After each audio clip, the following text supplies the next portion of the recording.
వెళ్ళిపోతే ఇది క్లోజ్ చేశారు చూడండి.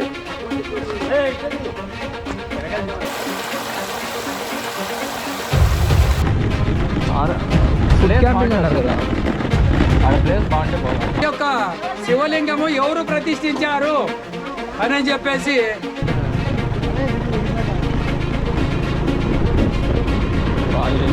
ఇలాంటివి యాడికి పోయినా వదలరు మనోళ్ళు. చూడండి ఎక్కడికి పోయినా వదలరు. Hi guys, welcome to my new vlog. ఈరోజు నేను లంకమల్లకి వెళ్తున్నాము మైదుకూరు నుంచి. వ్లాగ్ ఎలా ఉంటుందో చూద్దాం. ఇది నా first vlog, please support. And ఇప్పుడు వ్లాగ్లోకి వెళ్ళిపోదాం.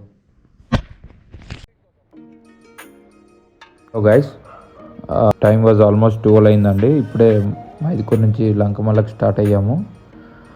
ఇక్కడ నుంచి 2 రోడ్స్ ఉన్నాయి. ఒకటి బాలాయపల్లి బేస్ క్యాంప్ దగ్గర నుంచి, అది ఆల్మోస్ట్ క్లోజ్లో ఉంటుంది. మేము ఇంకో రోడ్ వచ్చేసి నందిపల్లి విలేజ్, అక్కడ నుంచి వెళ్ళాల్సి వస్తుంది. అక్కడ విండ్ మిల్స్ చూడండి ఎంత బాగున్నాయో. 128 megawatts onshore wind power project అది.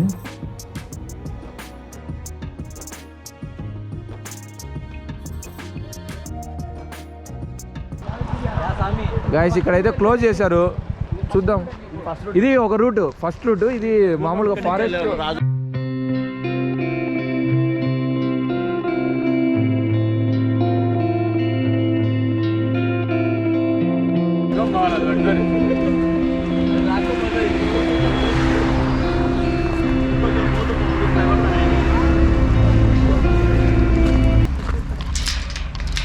ఇప్పుడు గ్యాస్ నందిపల్లి నుంచి ఈ రోడ్లో రావాలి మనము. నందిపల్లి నుంచి రైట్ సైడ్లో. లంకమల్లకి ఇట్టే కదా. ఎన్ని కిలోమీటర్లు ఉంది? 18. ఆడ ఫుడ్ దొరుకుతుందా తినేకి? నీళ్ళు థ్యాంక్స్ అన్న. ఈ చెట్టు చూడండి, ఇప్పుడు పాతకాలం చెట్టు ఉన్నట్టుంది. ఎంత హైట్ ఉందో చూడండి. ఇక్కడ లీవ్స్ కూడా కలర్గా ఉన్నాయి. కొన్ని ఎల్లో ఉన్నాయి, కొన్ని గ్రీన్ ఉన్నాయి, కొన్ని పింక్ ఉన్నాయి. Pure leaves. మొత్తం రోడ్ అయితే భలే ఉంది గైస్.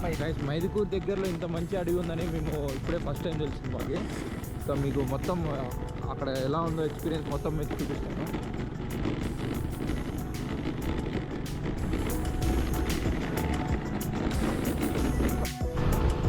మొత్తం కోట చూడండి.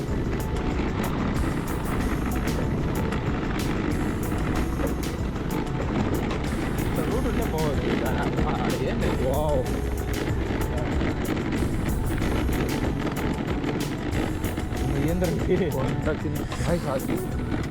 సడన్గా చూసి భయపడినా. ఏంటది అనుకుండా లాగా ఉందని. కొమ్మని చూసి చూడండి, ఆ కొమ్మ సేమ్ ఇంకా దూరం నుంచి.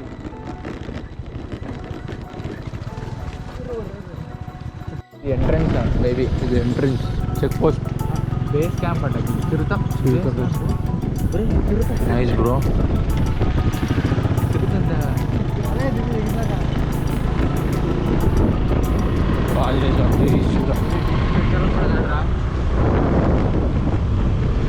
వావ్ గైస్, మేమైతే ఇంకా దట్టమైన అడవి అంటే ఇక్కడ అయితే బేస్ క్యాంప్ కూడా రెడీ చేసుకున్నారు పోలీసులు.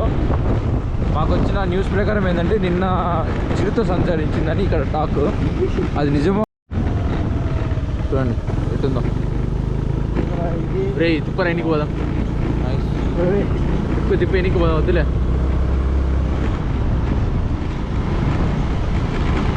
గైస్, మాకు అయితే భయం అవుతుంది. వెంకీ అయితే చాలా భయపడుతున్నాడు, అసలు తిప్పమనేస్తున్నాడు. అసలు చూద్దాం ఏమవుతుందో.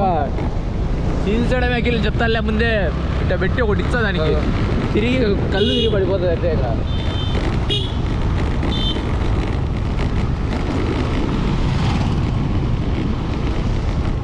బా ముందరదా.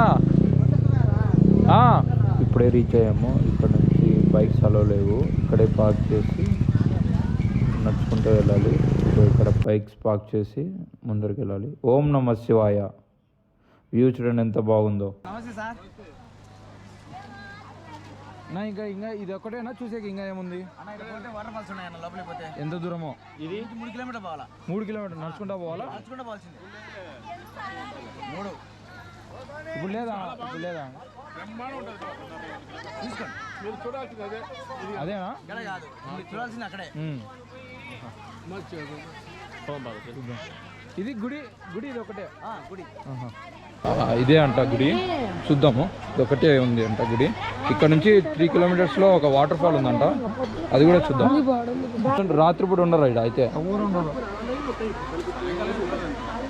అవునా? సాయంకాలంకి అంటే కార్తీక మాసం ప్రతిరోజు ఓపెన్ ఉంటుందా? కార్తీక మాసం లేదు, సోమవారం ఓన్లీ సోమవారం. ఓన్లీ సోమవారం. కార్తీక సోమవారం సాయంత్రం వరకు ఉంటారు, 4-5 వరకు ఉంటారు. ఆ మామూలు సోమవారాలు కూడా మధ్యాహ్నం దాకా ఉంటారు. మామూలు సోమవారాలు ఉంటారు మధ్యాహ్నం ఎప్పుడైనా కార్తీక మాసమే కాకుండా ప్రతి మధ్యలో లేదు, మధ్యాహ్నం దాకా ఉంటారు. 2 వరకు ఉంటారు. కార్తీక మాసంలో 5 గంటల వరకు, మామూలు సోమవారాలు అయితే మధ్యాహ్నం 2 వరకు సాము ఉంటుంది.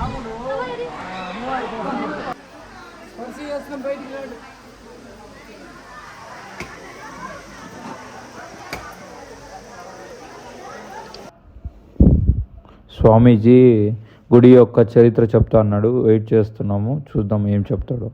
ఆయన ఏం చెప్తాడో.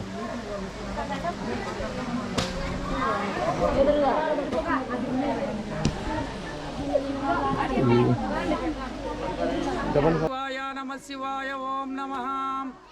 మరి మనము ఈ యొక్క ఆంధ్రప్రదేశ్ రాష్ట్రంలో కడప జిల్లా బద్వేలు మండలంలో ఒక పెద్ద అభయారణ్యమైనటువంటి లంకమల్లేశ్వర స్వామి అభయారణ్యంలో లంకమల్లేశ్వర స్వామి శ్రీ రామలింగేశ్వర స్వామి ఆలయం వద్ద మనం ఉన్నాము.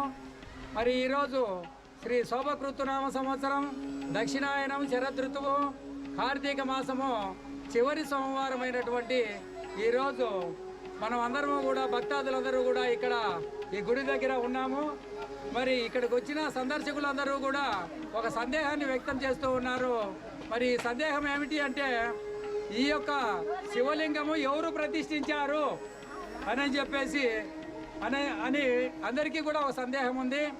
మరి పురాణాల ప్రకారం బట్టి, మన పెద్దలు చెప్పేటటువంటి ఆ శాస్త్రాల ప్రకారం బట్టి, ఆ కథల బట్టి చూస్తే ఈ యొక్క రావణాసురుడు సీతమ్మ వారిని అపహరించుకొని వెళ్ళినప్పుడు మరి శ్రీరామచంద్రుడు అన్వేషిస్తూ అంటే వెతుక్కుంటూ ఆయన వెళుతూ ఇక్కడ సాయం సంధ్యా సమయం అయినందువలన ఆ రోజు ఇక్కడే బస చేసి మరి ఒక ఉదయమే లేచి 3 జాముల కాలంలో ఉదయమే లేచి ఈ 3 జాముల కాలంలో మొదటి జాము అయినటువంటి ఆ సమయంలో ఆయన ఒక శివలింగాన్ని ప్రతిష్ఠించుకొని మొట్టమొదటి జాములో ఆయన్ని అభిషేకించి మరి వెళ్ళి లంకా నగరానికి వెళ్ళి రావణాసురుణ్ణి సంహరించి అమ్మవారిని మరి చెర నుంచి విడిపించి తీసుకొచ్చి మళ్ళీ వెళ్ళేటప్పుడు ఈ యొక్క ఇదే కొండ మీద ఈ యొక్క లంకమల్లేశ్వర స్వామి అరణ్యంలో ఎక్కడైతే